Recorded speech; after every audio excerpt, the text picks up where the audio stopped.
Magdagdag pa tayo ng gas? Kailangang sigurado tayo, hindi ba? Sige, tama na iyan. Dali, tawagan mo na ang 911. Dapat sakto ang oras. Handa na ba ang pagkukunwari mong umiyak? Ang narinig namin mula sa labas ng naglalagablab na tolda ay hindi isang nagmamadaling tawag para sa tulong, kundi ang parang demonyong bulungan ng aming anak at manugang.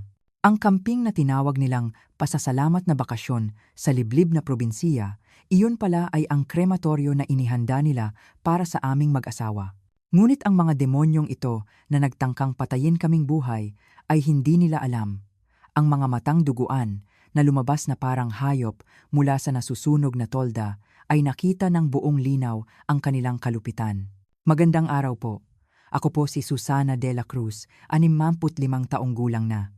Sabi nila, marami raw pagsubok sa buhay, pero ang nangyari sa akin ay isang kuwento na nakakatakot ikuwento. Hindi ito kathang-isip o teleserye lang. Ito ang mismong buhay ko. Handa ba kayong pakinggan ang kuwento ko na nagpapawis sa akin sa takot tuwing lumalabas sa panaginip ko dahil sa sobrang kalupitan at kawalan ng katarungan? Unang gabi iyon sa campsite na dinala kami ng aming anak na si Jason. Kunwari ay bakasyon daw para sa pasasalamat. Napakaliblib ng lugar. Nasa loob na loob ng bundok. At dahil weekday, wala kang makikitang isang tao. Dahil dito, masaya kaming nagdiwang. Parang kami lang ang nag-iisang umuupa ng buong campsite. Masaya naming kinain ang inihaw na karne na inihanda ng mag-asawa. Habang nagkukuwentuhan, lumalim ang gabi. Kaya pumasok kami ng aking asawa, si Benito, sa aming tolda at mabilis kaming nakatulog. Ngunit bandang bago sumikat ang araw, nagising ako dahil sa masangsang na amoy na tumutusok sa ilong ko. Amoy ng gasolina at may nasusunog. Nang mahimasmasan ako, nakita ko na ang tolda namin ay may naglalagablab na apoy. Sa sobrang gulat ko, muntik na akong sumigaw, pero mabilis akong tinakpan ng bibig ng aking asawa na bumangon mula sa tabi ko. Pagkatapos, bumulong siya sa akin ng paos na tinig. Shh! Huwag kang gumawa ng ingay. Kapag sumigaw tayo, mamamatay tayo rito. Noon, narinig namin ang nakakakilabot na tawa mula sa labas ng tolda. Boses iyon ni Jason, ang anak namin, at ng manugang kong si Chari. Mahal, sapat na kaya iyan? Ang lakas na ng apoy, sunog na, narinig kong sabi ni Jason na parang nanunukso. Sumagot naman si Chari sa isang kalmado at malamig na tinig. Magdagdag pa tayo ng gas? Kailangang sigurado tayo, hindi ba? Sige, tama na iyan. Dali, tawagan mo na ang 911. Dapat sakto ang oras. Handa na ba ang pagkukunwari mong umiyak? Hindi ako makapaniwala. Ang sarili kong anak, si Jason, nagsunog sa tolda ng kanyang nanay at tatay. Nanalangin ako na sana'y panaginip lang ito at ayaw kong maniwala. Ngunit ang apoy na nagsimulang kumalat sa tolda ay napakainit. Ito ay totoo. Kinuha ng aking asawa ang maliit na pocket knife niya mula sa bulsa at sinimulan niyang hiwain ang likod ng tolda. Narinig ko ang tunog ng talim na humihiwa sa makapal na tela at mahigpit niyang hinawakan ang kamay ko. Dali, gumapang ka palabas. Kung mananatili tayo rito, magiging inihaw na baboy tayong dalawa. Bilisan mo. Pilit kong pinigilan ang mapaubo dahil sa usok at ipinilit ko ang katawan ko sa butas na hinati niya. Ang mainit na apoy ay humaplos sa aking kaliwang braso at dumanas ako ng matinding sakit, parang nasusunog ang balat ko, ngunit hindi ako sumigaw. Walang awa akong itinulak ng aking asawa palabas ng tolda at nagpagapang kami sa dilim, parang mga hayop, patungo sa likod ng campsite sa kakahuyan. Nang makatago kami sa loob ng mga dawag, saka lang kami nakalingon. Ang tolda ay naglalagablab na. Sa harap nito, si Jason ay nakatayo, may hawak na telepono, sumisigaw. Hello, 911! May sunog! Sumabog ang gas lamp. Nasa loob po ang mga magulang ko, pero napakalaki ng apoy, hindi sila makalabas. Ang boses ni Jason ay parang sa isang anak na takot na takot. Si Chari naman ay nagkunwari na nagtatakip ng mukha at humahagulgol, nanginginig ang mga balikat. Ngunit nakita ko ng buong linaw, walang ni isang patak ng luha ang lumabas sa pagitan ng kanyang mga daliri. Benito, anong gagawin natin? Ang mga magulang mo, ang init siguro. Huhu! Kunwari humihikbi si Chari, ngunit walang bahid ng kalungkutan ang boses niya. Sa loob ng dawag, kinagat ko ang labi ko hanggang sa dumugo. Ang paso sa braso ko ay kumikirot, ngunit mas matindi pa rito ang sakit ng pagtataksil na bumiyak sa puso ko. Mahigpit na hinawakan ng aking asawa ang kamay ko, halos madurog at mahina siyang nagbabala. Huwag kang gumawa ng kahit anong tunog. Kapag nahuli tayo ngayon, tapos na tayo. Tumango ako, pilit na pinipigilan ang nanginginig kong katawan. Ang katotohanang ang anak na pinalaki ko ay nagtangkang patayin ako, ay umikot-ikot sa isip ko. Bakit? Bakit ginawa mo ito? Ano bang pagkakamali namin sa iyo? Mula sa malayo, narinig namin ang malakas na sirena ng bumbero. Ang pulang ilaw ay nagsimulang tumama sa madilim na kabundukan. Dumating ang mga bumbero at sinimulan nilang apulain ang apoy. Dumating din ang mga pulis. Bigla pong sumabog ang gas lamp. Nasa labas po kami dahil nagluluto pa sa labas, pero pagod na po ang mga magulang ko kaya natutulog na sila, paliwanag ni Jason sa pulis, nagkukunwari ng luha at sipon. Tumulong si Chari sa kwento.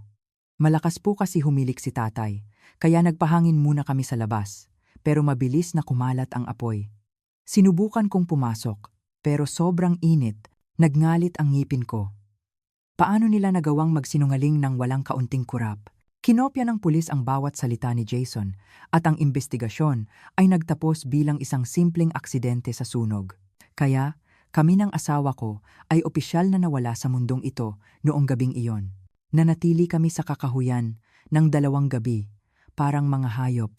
Nagtatago kami sa dawag sa araw at dahan-dahan gumagala sa gabi.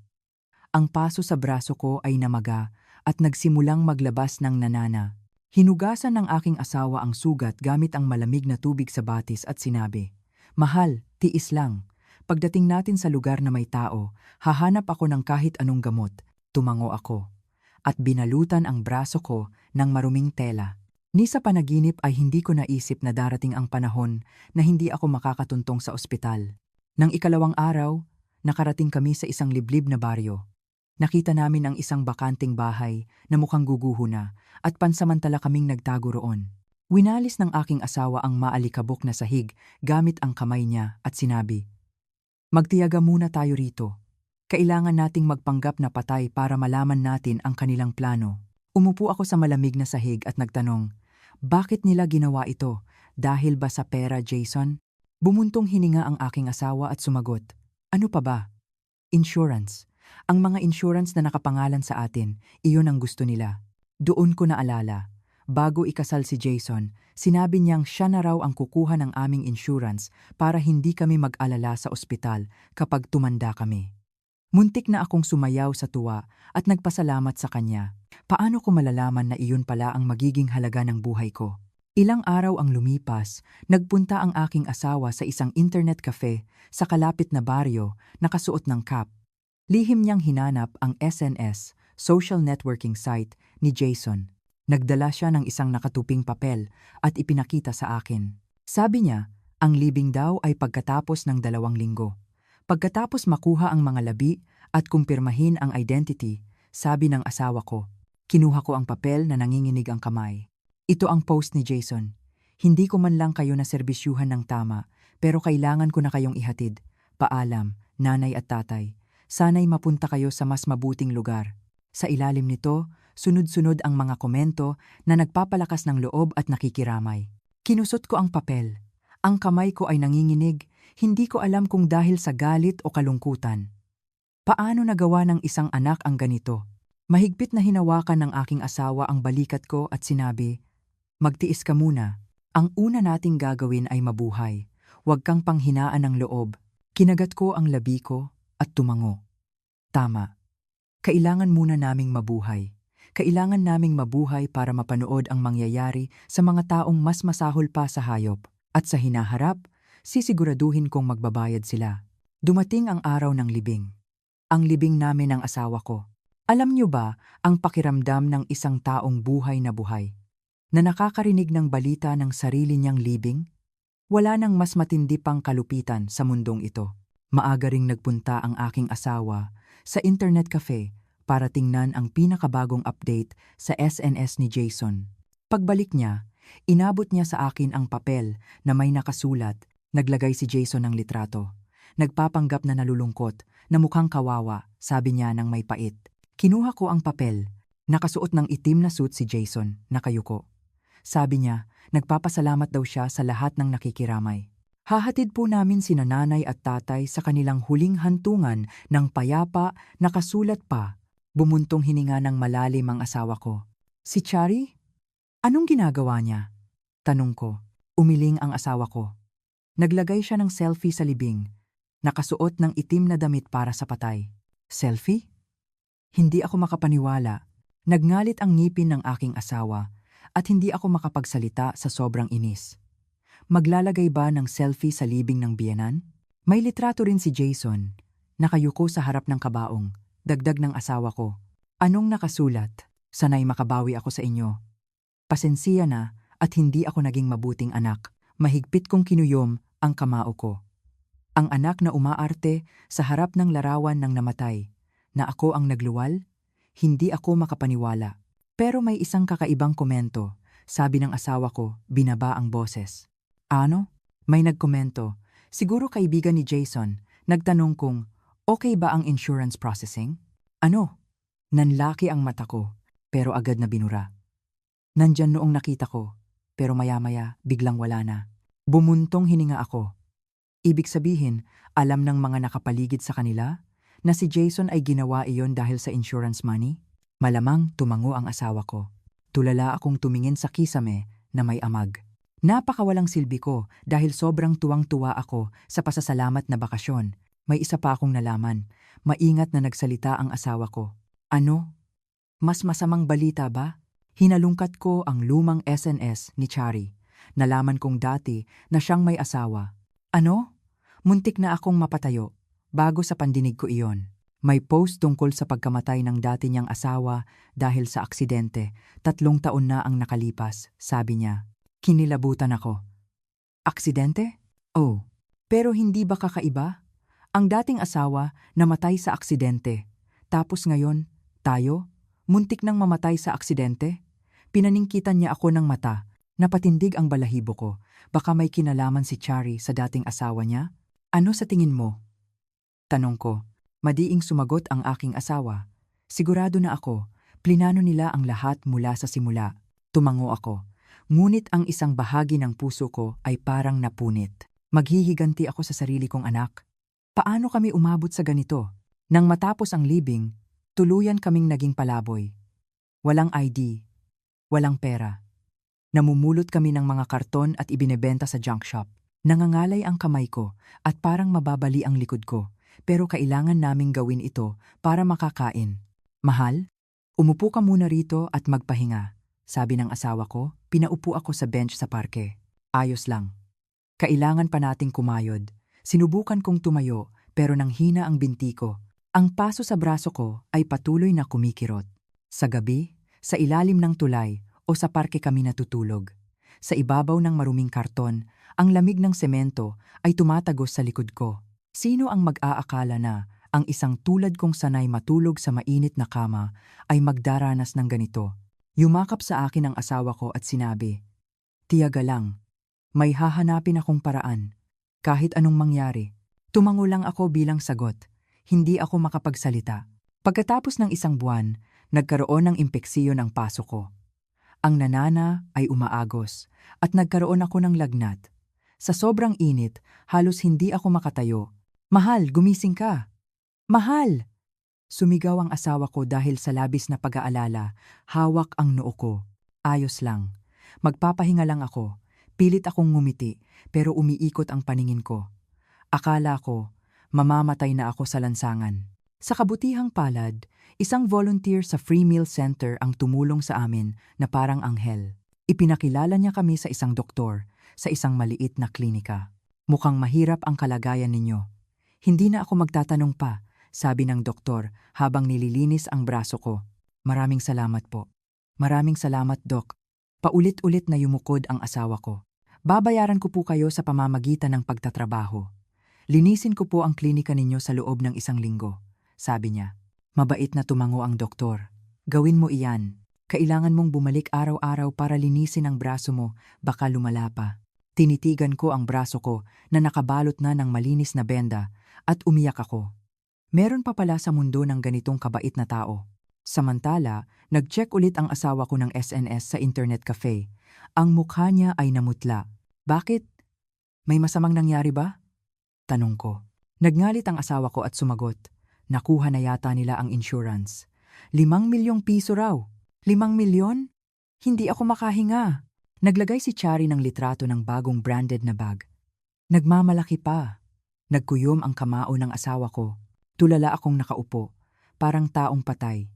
Ang pera na pinaghirapan namin, ang insurance na nakapangalan sa amin, ay napunta sa kamay ng mga demonyong iyon. Nakakuha sila ng 5 milyon dahil sa pagtatangkang sunugin kaming buhay.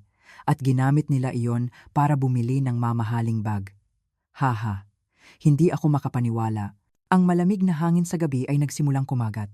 Kung mananatili kami sa kalye sa taglamig, mamamatay talaga kami sa lamig. Noong gabing iyon, habang kumakain ako ng lugaw sa Free Meal Center, nagdesisyon ako, kailangan kong mabuhay. Kailangan kong mabuhay at dalhin sila sa hukuman para magbayad sa kanilang kasalanan. Ang mainit na lugaw ay dumausdos sa lalamunan ko, habang ang luha ng kawalan ng katarungan ay tumulo at bumasa sa aking pinggan. Ito ay 2 buwan, pagkatapos ng sunog. Naglalakad ako sa eskinita, namumulot ng mga karton gaya ng karaniwan.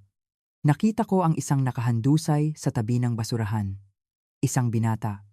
Amoy alak at namumutla ang mukha. Mahal, dali rito. May nakahandusay dito. Madali kong tinawag ang asawa ko. Nagmamadaling lumapit ang asawa ko at sinuri ang lalaki. Huminga naman pero sobrang taas ng lagnat, sabi niya, hawak ang noo ng lalaki. Hindi natin pwedeng iwanan lang. Sobrang lamig. Dahil sa pag-aalala kong sabi, tumango ang asawa ko. Dala natin siya sa taguan natin. Binuhat namin ang lalaki at dinala sa ilalim ng tulay. Binasa namin ng malamig na tuwalya ang noo niya at sinubuan siya ng lugaw na nakuha ng asawa ko sa feeding program. Pagkaraan ng mahabang oras, dahan-dahan nagmulat ng mata ang lalaki. Sino kayo? Nasaan ako? Tanong niya. Binata, gising ka na. Nakita ka naming nakahandusay sa kalsada, sagot ko. Sinubukan niyang umupo pero umubo siya ng malakas. Salamat po, ako po si RJ Minji Reyes. Mahina siyang nagpakilala. Si Minji ay mukhang nasa unang bahagi ng 30s. May balbas at amoy ng ilang araw nang hindi napapalitan na damit. Binata, anong nangyari sa iyo? Maingat kong tanong. Bumuntong hininga si Minji. Nawalan ako ng trabaho. Nasira ako ng maling paratang. Maling paratang? Tanong ng asawa ko. Ako po ay isang insurance fraud investigator. Nagsisiyasat ako sa isang masamang mag-asawa, pero sila pa ang nagparatang sa akin na tumanggap ng suhol. Nakinig lang ako. Lihim po nilang inilipat ang pera sa account ko at ginaya pa nila ang report ko. Pinalabas na kasabwat ako sa fraud. Kaya, ano pa? Tinanggal ako sa trabaho. Iniwan din ako ng pamilya ko. Humingi ng divorce ang asawa ko at pinutol na rin ng mga magulang ko ang komunikasyon. Wala na akong mapuntahan. Sino yang masasamang taong iyan? Tanong ng asawa ko. Nakakuyom ang kamao. Nag-atubili si Minje bago sumagot. Isang lalaking nagngangalang Jason De La Cruz at ang asawa niya, si Chari. Hindi ako makahinga. Parang bumagsak ang puso ko. Nagkatitigan kami ng asawa ko at nanginginig ang mga mata niya. Ano? Anong sabi mo? Anong pangalan? Mabilis kong tanong. Jason De La Cruz at Chari? Bakit po? Kilala niyo po ba sila? Nanginginig ang labi ko. Hindi ako makapagsalita. Ang Jason De La Cruz na iyan. Siya ang anak ko. Nanlaki ang mata ni Minje. Ha? Anak niyo?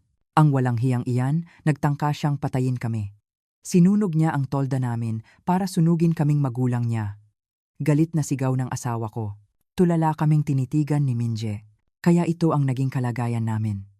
Pinalabas na patay at naging palaboy, dagdag ko, pinupunasan ang luha ko. Tahimik si Minje ng matagal.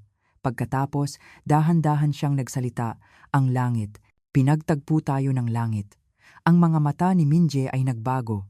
Wala na ang kalabuan, napalitan ito ng galit at determinasyon. Noong gabing iyon, nagkuwentuhan kaming tatlo sa gilid ng tulay.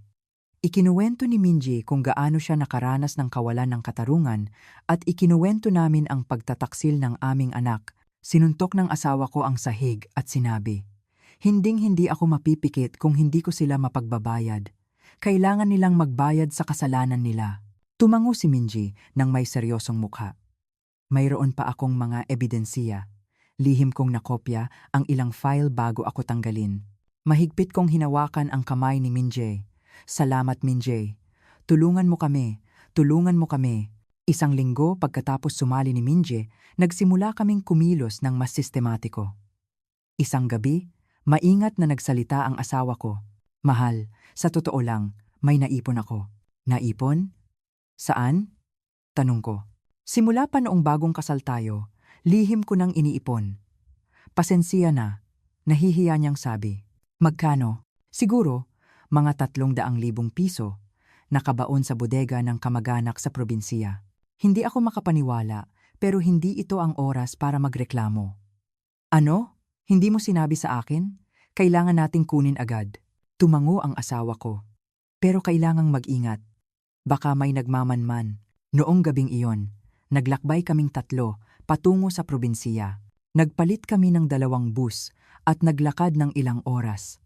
Sa kabutihang palad, lumipat na sa Maynila ang mga kamag-anak namin, kaya bakante ang bahay.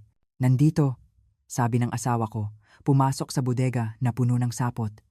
Itinutok niya ang flashlight sa isang sulok. Diyan ko inilibing. Sinimulan niyang hukayin ang lupa gamit ang kalawangin na pala. Tumulong si Minje sa paghuhukay gamit ang kamay. Pagkaraan ng ilang sandali, lumabas ang isang yuping lata. Binuksan ng asawa ko ang lata at lumabas ang mga papel na pera na nakabalot sa plastik. "Ayun, salamat sa Diyos." Nakahinga siya ng maluwag. Naiyak ako nang makita ang pera. Hindi na kami mamamatay sa gutom. Gamit ang pera, umupa kami ng isang luma pero malinis na motel sa liblib na lugar. Parang paraiso na ito, kumpara sa malamig na sahig sa ilalim ng tulay. Nagsimula si Minje sa pagsisiyasat sa computer ng motel at sa internet cafe, hinahanap ang bawat galaw ng mag-asawang Jason at Chari. Ilang araw ang lumipas, bumalik si Minje na may seryosong mukha. "Nanay, tatay, may kailangan po kayong malaman. Napakahalaga po nito." Inilagay niya ang makapal na tumpok ng papel sa mesa. "Ano iyan? Bakit ang lungkot ng mukha mo?" tanong ko nang may pag-aalala. May hindi pa po tayo alam tungkol sa kanila. Habang hinuhukay ko, mas lalo akong nagugulat. Ikinuwento ni Minje ang mga detalye. Ang napakakagulat ay ang kwento ng dating asawa ni Chari. "Hindi ba sabi niyo, namatay sa aksidente?" tanong ng asawa ko. "Hindi lang po simpleng aksidente. May malaking hinala na murder iyon na ginawang aksidente." Nagtanong na noon ang insurance company, pero dahil sa lack of evidence, ibinasura ang kaso. Kinilabutan ako. Kung gayon, si Chari pumatay? Opo. Nakuha niya ang milyon-milyong insurance money. At iyon daw ang ginamit niya para bayaran ang utang ni Jason sa sugal. Iyon daw ang simula ng kanilang relasyon. Hindi ako makapagsalita sa sobrang gulat. Ang manugang ko ay isang lason na babae na nagpatay sa dating asawa niya, si Jason? "Ano pa ang nalaman mo sa kanya?" tanong ng asawa ko. "May kaso po siya dati ng maliit na fraud. Nakulong, pero nakalaya dahil sa probation." Sagot ni Minje. Nahilo ang utak ko. Kailan pa naging kriminal ang anak na ipinanganak ko? Hindi ba natin sila pwedeng isumbong sa pulis ngayon? "May ebidensiya na tayo," iyak ko. Madiing umiling si Minje. "Ngayon, hindi. Kapag nalaman nilang buhay tayo, tatakas sila o sisirain ang ebidensiya. Masyado silang tuso. Kung gayon, manonood lang tayo?" tanong ng asawa ko. Ang pinakamainam na paraan ay hulihin sila habang ginagawa nila ang krimen. "Maglalagay tayo ng patibong," sagot ni Minji. Nagniningning ang mata. Tumango ako nang may determinasyon. 3 buwan na ang nakalipas mula ng sunog. Nagsimulang humihip ang malamig na hangin. Nagdala si Minji ng isang kaibigan na pinagkakatiwalaan niya, si Randy, isang mabait na real estate agent. "Randy, sila ang mga sinasabi ko," sabi ni Minji. Magalang na yumukod si Randy ng 90 degrees. "Marami na po akong narinig. May utang na loob po ako kay Minji. Handa po akong tumulong sa inyo." Nagduda pa rin ang asawa ko. "Pasensya ka na, pero paano ka tutulong?" Wala kaming identity, parang multo kami.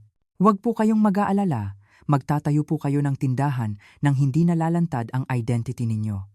Ang business registration po ay ipapangalan kay Minji at magtatrabaho po kayo bilang mga empleyado. Nagkatitigan kami ng asawa ko. Ito ang pagkakataon na makabangon kami.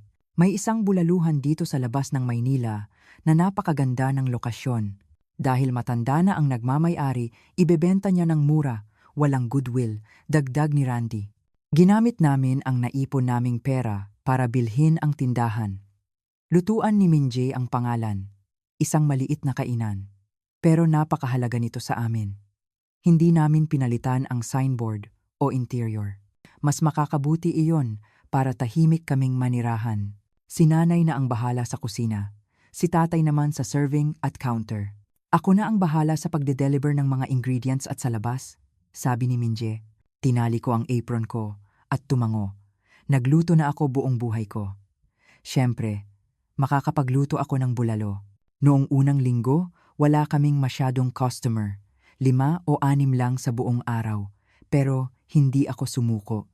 Maaga akong gumising para magpakulo ng sabaw. Mayroon akong lutong bahay na pinag-aralan ko sa buhay. Nanay. Grabe ang lasa ng sinigang niyo. Ang sarap ng sabaw, sabi ni Minji, kumakain ng sinigang. Subukan mo rin ang bulalo ko. Sigurado ako rito. Walang amoy baboy, sabi ko. Nanlaki ang mata ni Minji nang sumubo siya. Wow, ang sarap.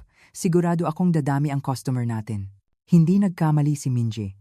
Pagkatapos ng isang buwan, nagkakaabala kami sa dami ng customer. Kailangan pa nilang pumila sa tanghalian. Kumalat ang balita. Ate, 2 bulalo pa. Ang sarap talaga rito. Sigaw ng customer. Ang sinigang nila, parang luto ng nanay ko. Gumigising ako ng 4:00 ng umaga para magluto at magpakulo ng sabaw. Pagod ako. Pero masaya ang puso ko. Dahan-dahan kaming nag-iipon ng pera habang sinisiyasat din namin ang galaw ng mag-asawang Jason. 7 buwan na pagkatapos ng sunog, lumago na ang negosyo namin. Lumipat kami sa itaas na palapag ng tindahan sa isang maliit na attic. Kahit mababa ang kisame, mas maganda ito kaysa sa ilalim ng tulay. 5:00 ng umaga, gising na kami, naghahanda. Tuloy-tuloy ang trabaho hanggang 10:00 ng gabi. Kahit mahirap, payapa ang loob ko.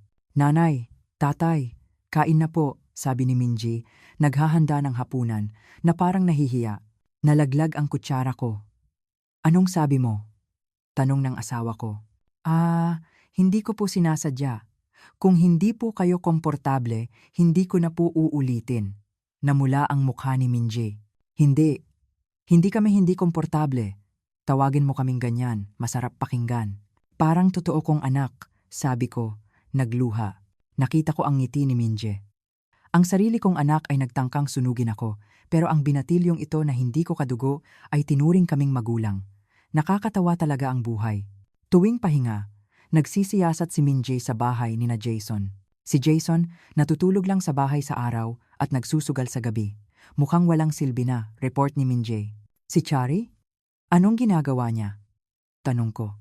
Sa Instagram, naglalagay pa rin ng mga branded na damit. Nagpapanggap na mayaman, pero sa totoo lang, nagbabayad siya ng utang sa credit card. Sobrang dami na raw ang tawag ng kolektor, sagot ni Minji. Ayon din kay Randy, hinahabol na si Jason ng isang masamang loan shark. Ang 5 milyong nakuha niya ay naubos na. Sa bodega, abala ang asawa ko sa pagtatama ng mga gadgets. Mahal, anong ginagawa mo rito? Hindi ka pa matutulog? Tanong ko. Nagsasanay ako sa pag-install ng CCTV at recording equipment. Kailangan nating maging handa para makakuha ng ebidensiya kapag dumating sila, sabi niya. Ang plano namin ay hindi kami ang pupunta sa kanila, kundi sila ang kusang pupunta sa amin. Ilang araw ang lumipas, may plano si Minji. Nanay, tatay, may ipapakalat akong tsismis. Anong tsismis? Tanong ng asawa ko. Tsismis po na naging successful ang lutuan ni Minji. At ang mas importante, ang nagmamayari, matanda na, at walang anak, kaya naghahanap ng adoptive son para ipamana ang tindahan. Naintindihan ko agad. Para hanapin tayo ni Jason. Amoy pera. Opo. Gutom sa pera iyon, Kaya siguradong pupunta iyon, tumango si Minji. Sinimulan ni Minji ang tsismis sa mga lugar ng sugalan. Nagbigay pa siya ng pera sa isang informer para siguradong marinig ni Jason. Isang linggo ang lumipas. Bumalik si Minji na may nakangiting mukha. Successful po. Narinig na ng kaibigan ni Jason ang tsismis. At mukhang interesado si Jason. Kinabahan ako. Ito na. Ngayon, maghihintay na lang tayo? Tanong ng asawa ko. Opo, magsisiyasat iyon. Magdududa iyon, sabi ni Minji. Kinuyom ko ang damdamin ko at nagpatuloy sa pagtatrabaho. Naglagay ang asawa ko ng mga self-defense tools sa ilalim ng counter at sa kusina. Isang gabi, pagkatapos ng trabaho, nagsalita si Minji. Nanay, tatay, baka mapanganib ito. Baka may dalang sandata iyon. Gusto niyo po, umalis muna ako? Mahigpit kong hinawakan ang kamay niya. Huwag kang magsalita ng ganyan. Anak ka na namin. Hindi ka aalis, kahit anong mangyari. Tumango ang asawa ko. Tama, Minje. Sumakay tayo sa iisang bangka. Magkasama tayo hanggang sa huli. Namula ang mata ni Minji. At tumulo ang luha. Eksaktong 2 linggo pagkatapos kumalat ang tsismis. Tanghalian noon, sobrang daming customer at tinawag ako ni Minji mula sa counter. Nanay, dali rito. Tingnan niyo po. Itinuro niya ang monitor. Sa tapat ng tindahan, sa bus stop, may isang lalaking nakasuot ng cap na nakatingin sa tindahan namin. Nanginginig na pinalaki ni Minji ang CCTV. Hindi ako makahinga. Ang pamilyar na anino, ang parang ahas na titig. Si Jason iyon, mahigit 1 taon na ang nakalipas mula ng sunog. Alam namin na nagmamanman si Jason, pero nagpanggap kaming hindi nakikita. Iyon ang pinakamahusay na paghihiganti. Lalong sumikat ang aming kainan. Nagpilahan ang mga customer sa tanghalian. Isang araw, tumunog ang telepono at sinagot ni Minje. Ha? Istasyon ng telebisyon po? Itatampok sa food show? Nagulat si Minje at sinabihan ako. Umiling ako. Huwag! Hindi pwede. Kapag lumabas ang mukha namin, tapos na. Opo, nanay. Ayaw ko rin, sabi ni Minje at tumanggi. Kahit hindi kami lumabas sa TV, kumalat ang balita sa Instagram at lalong dumami ang customer. 4 na oras ako nagpapakulo ng sabaw araw-araw. Ang puting sabaw na kumukulo ay nagpapagaan sa loob ko. Mahal, tikman mo. Ang linamnam ng sabaw ngayon, sabi ko, sinubuan ang asawa ko. Ang galing mo talaga. Napakasarap, ngumiti siya. Bumalik na ang sigla ng asawa ko. Nagbibiro na siya sa mga customer. Si Minji naman, nakipagkaibigan sa mga binata sa lugar dahil sa delivery. Ang kaha namin ay puno ng pera. Hindi lang ito pera, kundi bala para sa paghihiganti at pag-asa para sa aming bagong buhay. Pero sa gabi, ang lamig ng hangin ay bumabalik. Araw-araw, sinisuri ng asawa ko ang CCTV. Mahal, tingnan mo. Dumating na naman siya. Mahina niyang sabi, tinuro ang monitor. Nakita namin si Jason, nakasuot ng cap, naglalakad sa poste sa tapat ng tindahan. Pangalawa o pangatlong beses na niya ngayong linggo. Parang nagtatala siya ng pagdalo, sabi ni Minji. Nagsisiyasat iyon. Sinusubukan niya ang sitwasyon. Siguradong kikilos iyan, madiing sabi ng asawa ko. 1 taon na, pagkatapos ng sunog. Bago magpasko, lalo kaming nagkakaabala. Nagdesisyon kaming kumuha ng manggagawa, ng bahagi lang ng oras. Nanay, si Sarah po, gusto niyang magtrabaho. Mapagkakatiwalaan po, sabi ni Minji. Si Sarah ay isang masipag na estudyante. Sige, mukhang masipag siya. Kunin natin. Dumating si Sarah, napakagaan ng loob niya. Hello po, boss. Magtatrabaho po ako ng mabuti.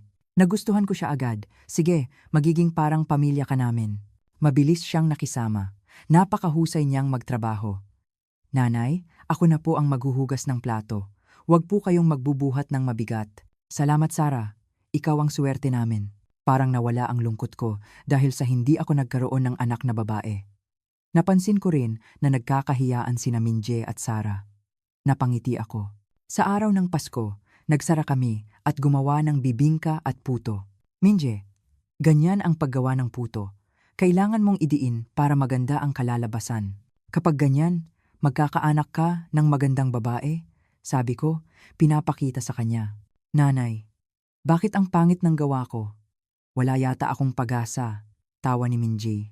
Kuya, ang pangit ng gawa mo. Sino ang kakain yan? Biro ni Sarah. Hoy, mas maganda ba ang iyo? Si Minji, naglaro at nagpahid ng harina sa ilong ni Sarah. Puno ng tawanan ang tindahan. Parang Pasko talaga. Biglang, umubo ang asawa ko at seryosong nagsalita. Minje, pakinggan mo ako. Tama na ang pagpapanggap. Maging opisyal ka ng anak namin. Hindi sa papeles, kundi sa puso.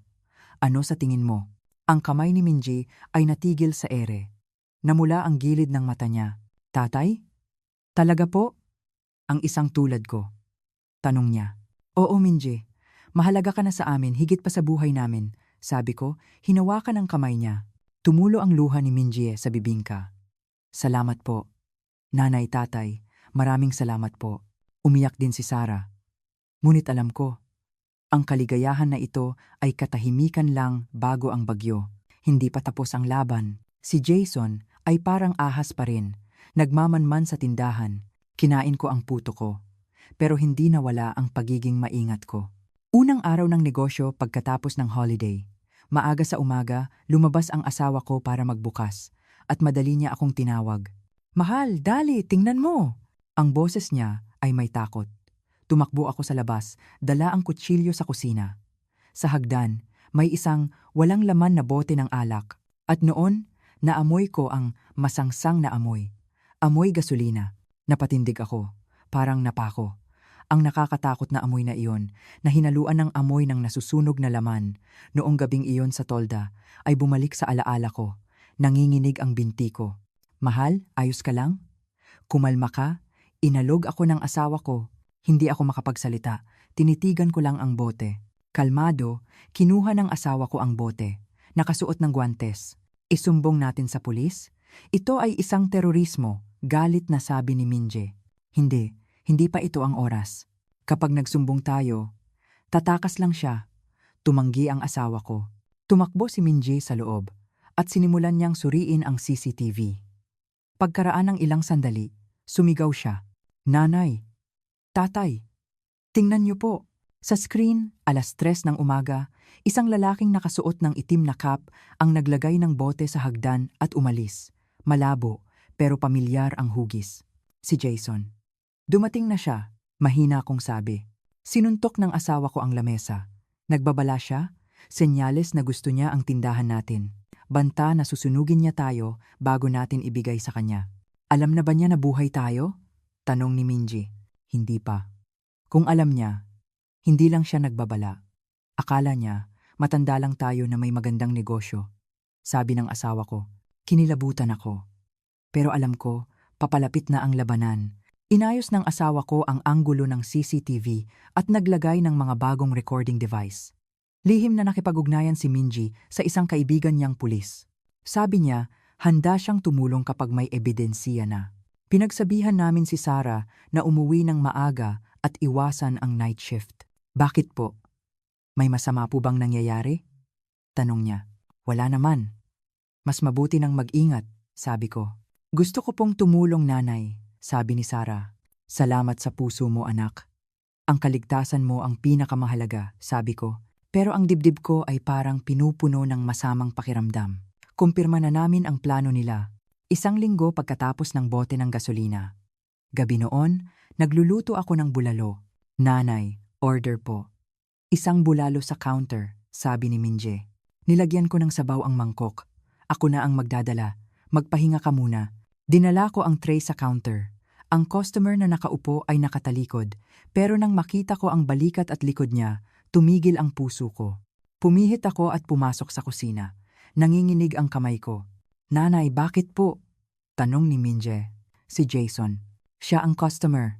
Bulong ko. Nag-iba ang mukha ni Minje. Susubukan niyang kumuha ng tray, pero nauna ang asawa ko. Ako na. Huwag kang lalabas. Lumabas ang asawa ko na may seryosong mukha. Heto na po ang bulalo. Enjoy po. Kalmado niyang sabi, inilapag ang pagkain. Tumango si Jason. At sinimulan niyang kumain, pero ang mata niya ay palingalinga sa tindahan. Sa kisame, sa dingding, sa kusina. Naghahanap ng butas, pinanood ko siya. Hindi makahinga. Ang anak ko ay nakaupo roon, kumakain ng bulalo. ang anak na nagtangkang sunugin ang kanyang mga magulang. Pagkatapos niyang kumain, lumapit si Jason sa counter. Tumanggap ng bayad ang asawa ko. 8,000 piso po, sabi niya. Kukuha na sana ng pera si Jason nang tumingala siya. Nagkatinginan sila ng asawa ko. Ang mata ni Jason ay nanginginig. Namutla ang mukha niya, parang nakakita ng multo. Tumilapon ang pera sa counter at kumaripas siya ng takbo palabas. Salamat po, bumalik po kayo, kalmadong sabi ng asawa ko. Pero wala na si Jason. Mahal, nakilala ka niya? Tanong ko. Oo. Namutla ang mukha niya nang magkatinginan kami. Sabi ng asawa ko. Noong gabing iyon, nagsiyasat si Minji sa bahay ni Jason. Bumalik siya ng 12:00 ng gabi na may madilim na mukha. Nanay, tatay, umupo muna kayo. May kailangan po kayong marinig. Ano? Sabihin mo na, sabi ng asawa ko. Narinig ko po silang nag-aaway ni Chari. Sobrang lakas, naririnig mula sa labas. Sabi ni Jason, buhay ang matanda. Nakita ko, nanlambot ako. Alam na niya. Anong sabi ng ahas na iyon? Tanong ng asawa ko. Sabi niya, kapag lumabas ang katotohanan, makukulong sila dahil sa insurance fraud at attempted murder. Kailangan daw nilang ayusin ito agad. Sabi ni Minje. Bumuntong hininga ako. Nagpaplano na naman sila ng mas masahol na bagay. Ilang araw ang lumipas, may mas detalyadong impormasyon si Minji. Nanay, tatay, may plano na po sila. Anong plano? Uulitin na naman ang sunog? Opo, pero ngayon, gusto nilang gawing aksidente ang pagsabog ng tangke ng gas. Gusto nilang mawala ang lahat ng walang bakas. Nanghina ako. Apoy na naman. Gusto na naman nila kaming sunugin hanggang sa mamatay. Paano mo nalaman? Sigurado ka? Nagabang po ako malapit sa bahay nila. Narinig ko po ang usapan nila sa balcony. Sabi ni Jason, kapag nalaman na buhay tayo, life sentence ang aabuti nila. Mas mabuti raw na putulin na ang buhay ng mga testigo. Pumayag si Chari? Sa simula, tumanggi siya. Pero tinakot siya ni Jason. Sabi niya, kapag lumabas ang insurance fraud, muling iimbestigahan din ang kaso ng dating asawa niya. Kaya pumayag siya? Opo. Magaganap po sa Biyernes ng pagbukang liwayway. 3:00 daw ng umaga kapag sarado na ang tindahan at walang tao. Tulala ako. Ang sarili kong anak, nagtangka akong patayin sa pangalawang pagkakataon. Hinding-hindi ko sila papakawalan.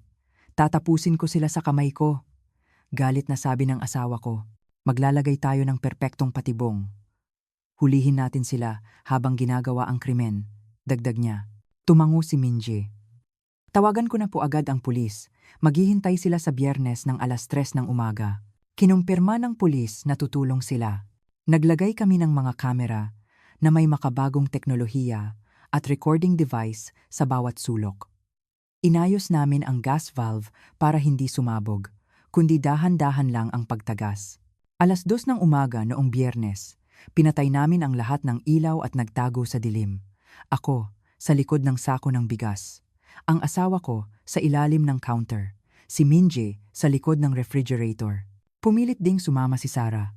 Tutulong po ako, hindi po ako aalis. Panganib, Sarah. Umuwi ka na. Pakiusap ni Minji. Magbabantay po ako sa likod. Kapag may nakita akong kahina-hinala, magte-text at tatawag ako sa pulis. Mariing sabi niya. 3:00 ng umaga. May tunog ng pagbukas ng pinto sa likod. May nagpupumilit. Narinig ang tunog ng lumang bisagra at bumukas ang pinto. Sa dilim, pumasok si Jason na parang anino. Naglakad siya patungo sa kusina, hinanap ang gas valve. Narinig ang tunog ng pagpihit niya sa valve. May tunog ng gas, pero mahina. Ha? Ano to? Sirang-sira ba? Reklamo ni Jason at mas pinilit niyang pihitin ang valve. Noon, sinindihan ng asawa ko ang ilaw. Hanggang diyan ka na lang. Wala kang puso, sigaw niya. Lumabas ang asawa ko sa harap ni Jason. Parang anghel ng kamatayan. Dahan-dahan akong lumabas sa likod niya. Ang mukha ni Jason ay nagiba sa sobrang takot. Sumigaw siya at umatras. Tatay, nanay! Multo ba kayo? Mabilis kong hinawakan ang braso ng anak ko. Matagal na, Jason. Miss mo ba si nanay? Malamig kong sabi. Nagpumiglas si Jason. Pero lumabas si Minje sa likuran. Huwag kang gumalaw, nasa bitag ka na. Sa labas, umalingaw-ngaw ang sirena ng pulis. Nagsignal at tumawag si Sarah, si Chari, na nagbabantay sa kanto ay nahuli ng mga pulis na nag-aabang. "Bitawan niyo ako! Wala akong ginawa!" sigaw niya. Si Jason ay lubusang naabutan sa loob. "Bitawan niyo ako! Labag ito sa batas!" Pero pinabagsak siya ng mga pulis at kinabitan ng posas. Check. Ginoong Jason De La Cruz, inaresto ka dahil sa attempted parricide at arson. Tulala kong tinitigan ang likod ng anak ko habang isinasakay sa patrol car. Hindi ako umiyak. Mahalaga pa ang luha ko. Sa wakas, natapos ang mahabang laban. Si Jason at Chari ay kinasuhan ng attempted parricide, insurance fraud, arson at forgery. Nakuha ng kaso ang atensyon ng media. Ang kuwento ng mga magulang na inakalang patay pero bumangon para idemanda ang kanilang anak ay naging headline. Pamilyang pinaloob ng kasakiman. Krimen ng anak na nagtangkang pumatay sa magulang. Pumunta ako sa korte bilang biktima at testigo. Saksi, maaari mo bang ikuwento kung ano ang eksaktong nangyari noong gabi ng sunog? Tanong ng piskal. Lumunok ako at dahan-dahan nagsalita, pilit na pinatigas ang boses ko. Nagising po ako dahil sa amoy ng gasolina. Nang magising ako, ang tolda namin ay nasusunog na. At sa labas, narinig ko po ang tawa ng aking anak at manugang. Tumahimik ang korte. Narinig ko ang mga hiyaw sa likod. Para makalabas kami, hinati namin ang tolda. Nagtago kami sa dawag at nakita ko ang anak ko, umiiyak, umaarte sa telepono habang sinusunog kami. Ibinaba ni Jason ang ulo niya. Pinigilan ko ang luha ko, mahigpit na kinuyom ang kamao. Walang sino man ang makakaunawa sa kalungkutan ng isang ina na kailangang magpatotoo sa kasalanan ng sarili niyang anak. Tumayo ang abogado ni Jason. Judge, humihingi po kami ng psychological evaluation. Baka po na-stress si Jason dahil sa utang niya sa sugal. Sumagot ang piskal. Hindi po. Plinano niya ito ng detalyado. Bumili siya ng gas, naghanap ng liblib na campsite. Ito ay isang matalino at masamang krimen. Tumango ang judge. Tinanggihan ang kahilingan. Napakalinaw ng plano. Nang makita ni Chari na bumabaliktad ang kaso, bigla siyang umiyak at sinisi si Jason. Judge, wala po akong alam. Pinilit lang po ako. Biktima rin po ako. Namula sa galit ang mukha ni Jason. Anong sabi mo, Cherry? Ikaw ang nauna. Sabi mo, insurance lang ang paraan para mabayaran ang utang. Huwag kang magsinungaling, mamamatay tao. Ikaw ang nagplano, sigaw ni Chari. Naging gulo ang korte. Sumigaw si Jason. Hindi, ikaw ang mamamatay tao. Ang dating asawa mo, ikaw ang sumira sa brake para mamatay siya. Nanlamig ang lahat. Ang pagtataksil ng mag-asawa, kinagat nila ang isa't isa. Tumahimik kayo, sigaw ng judge. Tinalikuran ko ang kapangitan nila. Sumunod si Minji sa testigo stand. Nakasuot ng malinis na suit, mukhang matapang. Ako po ay dating insurance fraud investigator. Nagsiyasat po ako sa kanila, pero pinalabas po nila na tumanggap ako ng suhol. Ipinakita niya ang mga ebidensiya. Walang naisagot ang abogado. Tumagal ng 4 na buwan ang pagdinig. Sa huling araw, nagbasa ang piskal ng sentensiya. Si Jason De La Cruz, midiin pong taong pagkakakulong. Si Chari, midiining pong taimang taong pagkakakulong. At inuutusan ang muling pagsisiyasat sa kaso ng dating asawa. Magkatabi kami ng asawa ko. Ang puso ko ay parang lalabas. Bang! Bang! Bang! Tulala si Jason. Si Chari sumigaw at bumagsak sa sahig. Hindi! Hindi ako guilty! Bakit ako makukulong? Kinaladkad siya ng mga guwardiya. Tinitigan ko ang likod ng anak ko habang dinadala. Wala akong naramdamang luha. Wala, kundi kawalan. Akala ko magiging masaya ako. Pero mas malaki ang butas sa puso ko. Paglabas namin sa korte, inatake kami ng mga reporter. Ma'am, ano po ang nararamdaman nyo? May sasabihin po ba kayo sa anak nyo? Tinabunan ako ng asawa ko. Umalis kayo. Walang interview. Inilabas kami ni Minji sa kotse. Habang umaalis kami, hinawakan ng asawa ko ang kamay ko. Mahal, tapos na. Tapos na ang bangungot. Tumango lang ako. Ang katotohanang ang anak ko ay isang kriminal, hindi ito magagamot ng kahit anong hatol. Noong gabing iyon, kaming 3 ay tahimik na uminom. Walang nagsasalita. Pagkatapos ng kaso, inayos namin ang aming mga papeles. Ang death certificate namin ay void na. Bumalik kami sa buhay. Ang insurance money na nakuha ng mag-asawa ay ibinalik sa amin. Ayaw naming gamitin ang dugong pera na iyon, pero napagdesisyonan namin na gamitin ito para kay Minjie. Nagsara ang tindahan noong panahon ng paglilitis, pero nang magbukas kami, bumalik ang mga regular customer. Ate, ang sakit ng loob namin sa nangyari. Nakita namin sa balita. Salamat at nagbukas ulit kayo. Sinusuportahan namin kayo. Nagiyakan kami. Nalaman ko, mas maraming mabuting tao kaysa masasamang tao. Opisyal na inampon namin si Minjie. Naging formal na rin ang relasyon nila ni Sarah. Nanay, tatay, puwede na po ba kaming magkasintahan ni Sarah? Magiging mabuti po ako sa kanya. Tanong ni Minjie. Siyempre, iyan ang inaantay ko. Magpakasal na kayo, sabi ko. Simple lang ang kasal nila. Sa bakuran ng aming tindahan, ang mga kapitbahay at customer ang aming bisita. Minjie, Sarah, congratulations! 6 ang anak ha, magiging masaya kayo. Kinuha ko ang isang maliit na kahon at ibinigay kay Sarah. Ano po ito, nanay? Buksan mo. Ipinamana ito sa akin ng biyenan ko. Ikaw lang ang manugang ko. Nang buksan niya, lumabas ang isang gintong pin sa buhok. Umiyak si Sarah. Salamat po, nanay. Magiging mabuti po akong asawa. Si tatay naman, binigay kay Minjie ang isang kahon ng relo. Habang buhay kong pangarap magkaroon ng ganitong relo, pero wala na akong kailangan. Ikaw na ang magsuot. Ikaw ang family head ngayon. Niyakap ni Minjie ang tatay niya. Pagkatapos ng kasal, nagpakuha kami ng family picture. Ito ang litrato na pinangarap ko. Nakasabit ito sa gitna ng counter. Tinitigan ko ang litrato at naramdaman ko ang init sa puso ko. Ito ang tunay na pamilya. Gumalaw ang asawa ko, mas masigla na siya. Araw-araw, naglilinis siya ng bakuran. Mahal, ang ganda ng panahon. Maganda ang negosyo ngayon, sigaw niya. O sige na, dahan-dahan lang. Baka mapagod ka na naman, sabi ko. Isang araw, pagkatapos ng tanghalian, tinawag ako ni Sarah. Nanay, may sasabihin po ako. Bakit? May gusto ka bang kainin? Ang ganda ng mukha mo ah. Buntis po ako. Kakagaling ko lang sa ospital. Nakangiti niyang sabi, hinawakan ang tiyan niya. Nalaglag ang kutsara ko. Talaga? Totoo ba? Opo. 5 linggo na po, masaya niyang sabi. Niyakap ko si Sarah at sumayaw. Salamat sa Diyos. Salamat, Sarah. Ang paghihintay sa apo namin ay naging bagong pag-asa namin. Isang araw, may dumating na dilaw na sobre sa mailbox. Nang makita ko ang sender, bumagsak ang puso ko. Galing sa bilangguan. Galing kay Jason.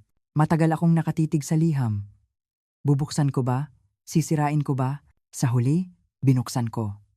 Ang sulat kamay ay magulo. Nanay, tatay, hindi ako karapat-dapat na humingi ng tawad. Isa akong halimaw. Pero habang ako ay nasa loob ng selda, nakikita ko kung gaano ako kabaliw sa pera at sugal. Hindi ako karapat-dapat na tawaging anak, pero sana'y maging malakas pa rin kayo. Pasensya na. Talaga pong pasensya na. Tahimik kong tiniklop ang liham at inilagay sa loob ng drawer. Wala akong luha. Binalot lang ako ng malalim na buntong hininga. Ano iyan? Kaninong sulat?